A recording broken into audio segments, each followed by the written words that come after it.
All right, folks, strap in, because what the elites use to mock as a conspiracy theory has now become statistical reality.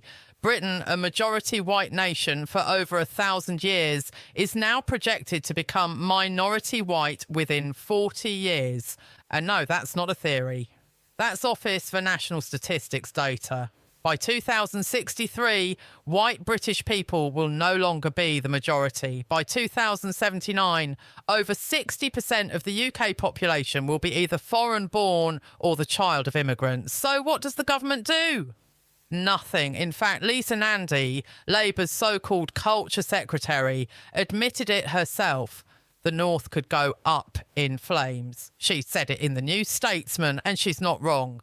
Towns like Southport are already on edge after horrific crimes. Crimes authorities won't name for fear of who's involved, but Labour, complacent, silent, even supportive of the demographic shifts turning Britain into what Starmer once called an island of strangers.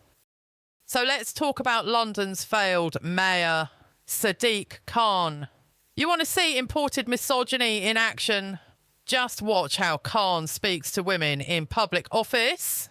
Okay, let me deal with the various points raised in what I think was a question. Let me try and explain slowly. So the money the government gave us was from 2016.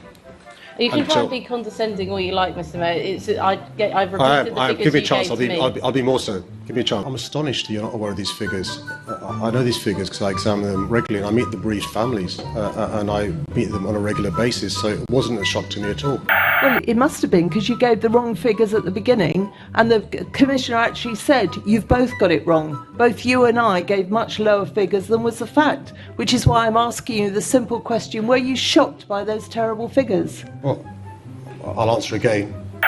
Mr. Mayor, with all due respect, that's a lot of words, but that didn't actually answer the question. PM 2.5 hasn't reduced in the 5 years you've been in charge, and I'm asking you, what is your plans and what are your targets by the end of your next term? I'm really sorry, it hasn't Chair. changed. See, one of the problems when you're planning your next question is you don't listen to the current answer.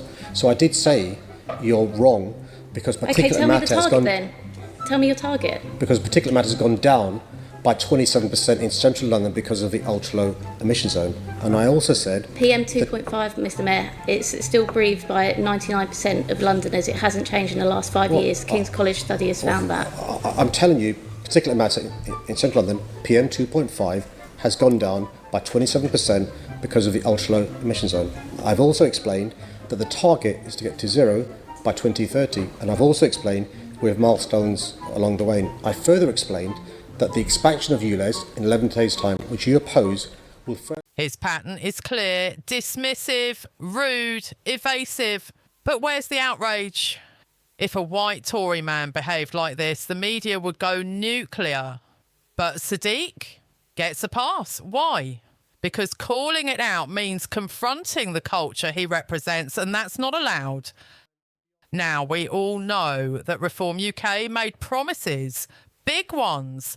Mass deportation of 1.2 million illegals, a detailed policy document by May, a burka ban like France and Denmark. And the Prime Minister's desire to strengthen strategic alignment with our European neighbours, will he, in the interests of public safety, follow the lead of France, Denmark, Belgium and others and ban the burka? Yeah.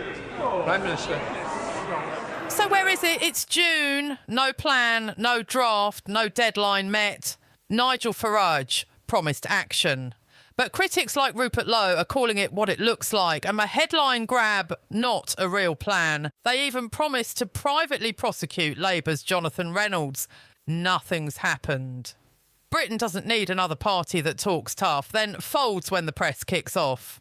Newly released from prison, Tommy Robinson has gone nuclear.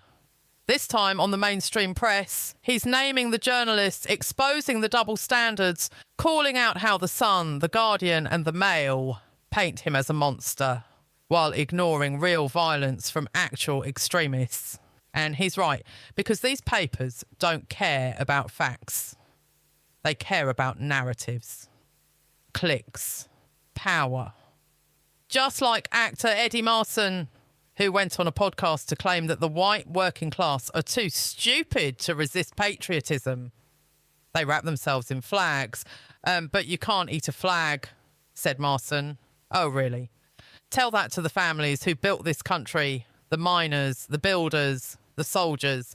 We're not thick. We're not bigots. We're just sick of being ignored. And just when you think the country's dignity couldn't sink lower. Meghan Markle drops a TikTok dance video while heavily pregnant to distract from Trooping the Colour.